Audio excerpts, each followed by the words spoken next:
All right, so in this configuration, we have a known charge of plus q, and we have an unknown charge, big Q, up here.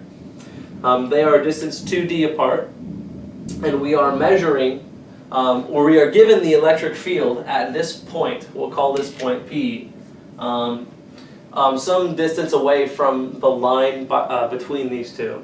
But it's on the axis bisecting this line. We know that we're given the electric field of magnitude E. And so this first question, the first part of this question would be to determine the magnitude and the sign of Q. All right, a big Q.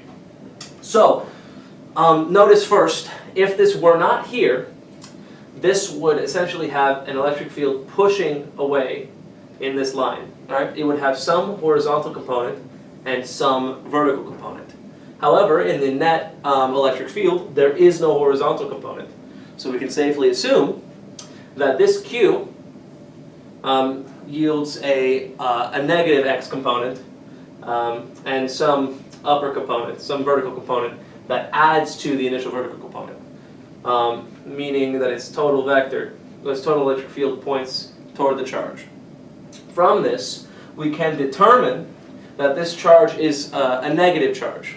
And since the horizontal components cancel exactly, this would have exactly the same magnitude as this charge right here.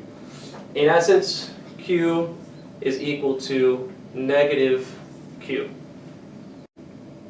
All right, so for the second part of this question, we're tasked with saying, all right, assume that instead of plus Q, we're given minus Q for this bottom charge.